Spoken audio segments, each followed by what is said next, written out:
ಕುಗ್ರಾಮದಲ್ಲಿ ಕಲ್ಲು ಗಣಿಗಾರಿಕೆ ಮಾಡಲಾಗ್ತಾ ಇದ್ದು ಗ್ರಾಮಕ್ಕೇನೆ ಕಂಟಕ ಎದುರಾಗೋ ಸೂಚನೆ ಸಿಗ್ತಾ ಇದೆ. ಕೋಲಾರ ತಾಲೂಕಿನ ಗುಡ್ಡಣಪುರ ಕುಗ್ರಾಮದಲ್ಲಿ ಇದೀಗ ಗ್ರಾಮಸ್ಥರು ಆತಂಕದಲ್ಲೇ ಕಾಲ ಕಳೆಯುವಂತಾಗಿದೆ. ಗ್ರಾಮದಿಂದ ಕೇವಲ 1.5 ಕಿಲೋಮೀಟರ್ ದೂರದಲ್ಲೇನೆ ಕಲ್ಲು ಗಣಿಗಾರಿಕೆಯನ್ನ ಅವ್ಯಾಹತವಾಗಿ ನಡೆಸಲಾಗ್ತಾ ಇದೆ.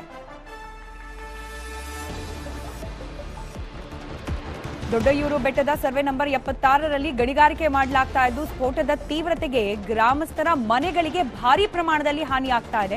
ಕೆಲವು ಮನೆಗಳು ಕುಸಿಯುವ ಹಂತಕ್ಕೆ ತಲುಪಿದೆ, ಆಲ್ರೆಡಿ ಬಿರುಕು ಬಿಟ್ಟಿದೆ. ಇನ್ನು ಕೆಲವು ಮನೆಗಳಲ್ಲಿ ಪ್ರತಿನಿತ್ಯ ಕೂಡ ಜನ ಆತಂಕದಲ್ಲೇ ಕಾಲ ಕಳೆಯೋ ಪರಿಸ್ಥಿತಿ ನಿರ್ಮಾಣ ಆಗಿದೆ. ದೃಶ್ಯಗಳಲ್ಲಿ ನಾವು ತೋರಿಸ್ತಾ ಇದ್ದೀವಿ ಯಾವ ರೀತಿಯಾಗಿ ಕಲ್ಲು ಗಣಿಗಾರಿಕೆ ಆಗ್ತಾ ಇದೆ ಅಂತ ಹೇಳಿ. ಕೇವಲ ಗ್ರಾಮಸ್ಥರು ವಾಸ ಮಾಡುವ ಜಾಗದಿಂದ 1-2 ಕಿಲೋಮೀಟರ್ ಅಂತರದಲ್ಲೇನೆ ಗಣಿಗಾರಿಕೆ ನಡೀತಾ ಇದ್ದು ಸ್ಫೋಟ ನಿರಂತರವಾಗಿ ಮಾಡಲಾಗ್ತಾ ಇದೆ. ಈ ಸ್ಫೋಟದಿಂದಾಗಿ ಮನೆಗಳಿಗೆ ಹಾನಿ ಆಗ್ತಾ ಇದೆ ಅನ್ನೋ ಆತಂಕ ಗ್ರಾಮಸ್ಥರದು. ಕೇವಲ ಮನೆ ಗೋಡೆಗಳಿಗೆ ಹಾನಿ ಆಗೋದಲ್ಲ, ಇನ್ ಕೇಸ್ ಏನಾದ್ರೂ ಹೆಚ್ಚು ಕಮ್ಮಿ ಆದ್ರೆ ಆ ಮನೆ ಗೋಡೆ ಕುಸಿದು ಬಿದ್ರೆ ಪ್ರಾಣ ಹಾನಿ ಆಗಬಹುದು ಅನ್ನೋ ಆತಂಕ ಕೂಡ.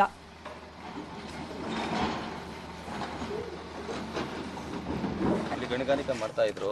ಗಣಿಗಾರಿಕೆ ಮಾಡಿದ್ರೆ ತುಂಬಾ ಗ್ರಾಮಗಳಿಗೆಲ್ಲ ತೊಂದರೆ ಆಗುತ್ತೆ ಅನ್ನೋ ಉದ್ದೇಶದಿಂದ ನಾವು ಈಗಾಗಲೇ DC ಅವರಿಗೆ, AC ಅವರಿಗೆ, ತಹಸೀಲ್ದಾರ್ಗೆಲ್ಲ ಮನವಿ ಕೊಟ್ಟಿದ್ದಕ್ಕೆ ಅಧಿಕಾರಿಗಳು ಯಾರು ಸ್ಪಂದಿಸಿಲ್ಲ. ಈಗ ಏನು ಮಾಡಿದ್ದಾರೆ ಅಂದರೆ ನಿನ್ನೆ ಬ್ಲಾಸ್ಟ್ ಆಗಿದೆ. ನಿನ್ನೆ 5 ಗಂಟೆ 15 ನಿಮಿಷದಲ್ಲಿ ಬ್ಲಾಸ್ಟ್ ಆಗಿದೆ. ಗುಡ್ಡಣಪುರ ಗ್ರಾಮದಲ್ಲಿ ಸುಮಾರು 20ರಿಂದ 30 ಮನೆಗಳು ಫುಲ್ಲು ಡ್ಯಾಮೇಜ್ ಆಗಿದೆ. ಈಗಾಗಲೇ ಅಧಿಕಾರಿಗಳು ಬಂದಿದ್ರು, ತಹಸೀಲ್ದಾರ್ ಬಂದಿದ್ರು, ಮತ್ತೆ ಗಣಿ ಮತ್ತು ಭೂವಿಜ್ಞಾನ ಇಲಾಖೆ ಅಧಿಕಾರಿಗಳು ಬಂದಿದ್ರು. ಈಗ ಅವರಿಗೆ ಮನದಟ್ಟು ಆಗಿರುತ್ತೆ ಅನ್ಕೊಂಡಿರ್ತೀವಿ. ಯಾಕಂದ್ರೆ ನೆಕ್ಸ್ಟ್ ಟೈಮ್ ಇದು ಮಾಡಬೇಕಾದ್ರೆ, ಬ್ಲಾಸ್ಟ್ ಮಾಡಬೇಕಾದ್ರೆ ಬರ್ತೀವಿ ನಾವು, DMG ಅವರು, ಪೊಲೀಸ್ ಇಲಾಖೆಯವರು ಬರ್ತೀವಿ, ನೋಡ್ತೀರಿ. ಇದ್ರ ಮೇಲೆ ಸಂಪೂರ್ಣವಾದ ಮಾಹಿತಿ ತಗೊಂಡ ಮೇಲೆ ವರದಿ ಸಲ್ಲಿಸ್ತೀರಿ DC ಸರ್ಗೆ. ಆಮೇಲೆ DC ಸರ್ ಏನಾದರೂ ಒಂದು ಕ್ರಮ. ಸರ್ ಮೊನ್ನೆ 5:15ನಲ್ಲಿ ಏಟಾದಾಗ ಮೊನ್ನೆ ಬಿಟ್ಟಿರೋದು, ಅದಕ್ಕೆ ಮುಂಚಿತವಾಗಿ 9:15 ಏಟಿಕ್ಕಿದ್ರು. ಅವಾಗ ಒಂದ್ಸರಿ ಇದೇ ತರ ಮನೆಲ್ಲ ಶಾಕ್ ಹೊಡೆದು ಕ್ರಾಕ್ ಬಿಟ್ಟೈತೆ ಸರ್. ತಿರ್ಗಿ ಅದಕ್ಕೆ ಮುಂಚಿತವಾಗಿ ಬೆಳಗ್ಗೆ 5:15ಗೆ ಬಿಟ್ರು ಸರ್. ಅವಾಗ ಇನ್ನೂ ಜಾಸ್ತಿ ಬಿಟ್ಬಿಟ್ಟೈತೆ ಸರ್. 3 ಏಟಿಗೆ ಈ ತರ ಆಗಿರೋದು ಸರ್. ಮಾಡಬಾರ್ದಂತೆ ಸರ್ ನಾವ್ ಹೇಳ್ತಾ ಇರೋದು. ನಾವೆಲ್ಲಕ್ಕೆ ಸರ್ ಹೋಗೋದು ಮಾಡ್ಬಿಟ್ಟು.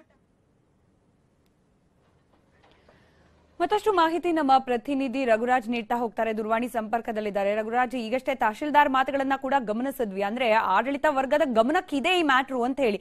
ಇನ್ನು ವರದಿ ತಗೊಳ್ಬೇಕು, ಹಾಗೆ ಬಂದ್ ಪರಿಶೀಲನೆ ನಡೆಸಬೇಕು ಅನ್ನೋದ್ರಲ್ಲೇ ಇದ್ರೆ ಮಾತುಕತೆ. ಗ್ರಾಮಸ್ಥರ ಈ ಆತಂಕಕ್ಕೆ ಉತ್ತರ ಯಾವಾಗ ಸಿಗುತ್ತೆ ಅಂತ? ಸ್ಮಿತಾ, ಏನು ಕೋಲಾರ ಜಿಲ್ಲೆಯಲ್ಲಿ ಇಂಥ ಒಂದು ಪ್ರಕರಣಗಳಿಗೆ ಏನು ಕಮ್ಮಿ ಇಲ್ಲ ಅಂತಾನೆ ಹೇಳ್ಬೋದು.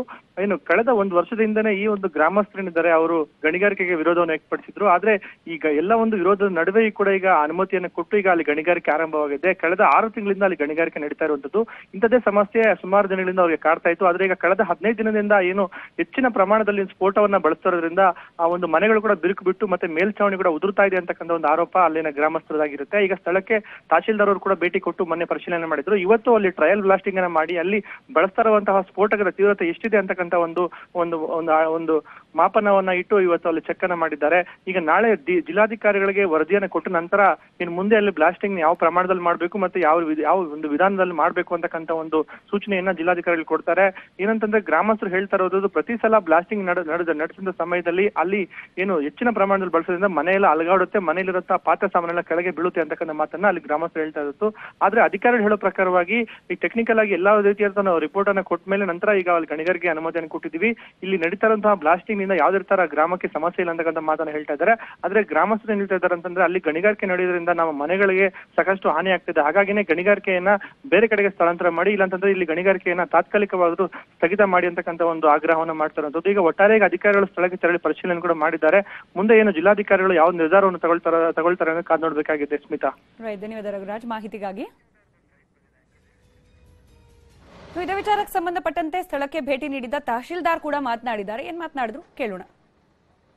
ನಾವು ಮತ್ತೆ ಮೈನ್ಸ್ ಅವರು ಬಂದು ಬ್ಲಾಸ್ಟ್ ಮಾಡಿ ಮತ್ತೆ ಅದನ್ನ ಡೇಟಾ ಕ್ಯಾಪ್ಚರ್ ಮಾಡಿದ್ದೀವಿ ಮಿನಿಮ್ಯಾಟಲ್ಲಿ. ಸೊ ಆ ಡೇಟಾ ಏನು ಹೇಳುತ್ತೆ ನೋಡಿಕೊಂಡು will give a report. So based on that will take a call. ಇಲ್ಲ, ಇಲ್ಲಿ ಆರೋಪ ಇತ್ತು ಮೈನ್ಸ್ ಅವ್ರ ಮೇಲೆ ಬ್ಲಾಸ್ಟ್ ಆಗಿರೋದ್ರಿಂದ ಅವ್ರ ಮನೆಯಲ್ಲಿ ತೊಂದರೆ ಆಗ್ತಾ ಇದೆ ಮತ್ತು ಕೆಲವೊಂದು ಕಡೆ ಕ್ರ್ಯಾಕ್ ಬಿಟ್ಟಿದೆ ಅಂತ ನಾವು ಮತ್ತೆ DYSP ಸರ್ ಮತ್ತು AC ಮೇಡಮ್ನೂ ಮುಂಚೆನೂ ವಿಸಿಟ್ ಮಾಡಿದ್ವಿ. ಸೊ ಅದನ್ನು ಡೇಟಾ ಚೆಕ್ ಮಾಡೋದಕ್ಕೆ ಅಂತಲೇ ಬಂದಿದ್ದೀವಿ ಇವತ್ತು. ಸರ್, ಅಲ್ಲ ನೀವು ಯಾವ ರೀತಿ ಮಾಡ್ತಾರೆ ಏನು ಅನ್ನೋದು ಆಲ್ರೆಡಿ ಡೀಟೇಲ್ಸ್ ತೊಗೊಂಡಿದ್ದೀವಿ. ಎವ್ರಿ ಟೈಮ್ ಒಂದ್ಸರಿ ಮಾಡಬೇಕಾದ್ರೆ ಅದು ಪ್ರಿಡಿಟರ್ಮೈಂಡ್ ಆಗಿ ಇಷ್ಟೇ ನಾವು ಮಾಡ್ತೀವಿ ಅಂತ ಇವರು ರೀಡಿಂಗ್ ಕೊಡಬೇಕಾಗುತ್ತೆ. ಮತ್ತು ಅಷ್ಟೇ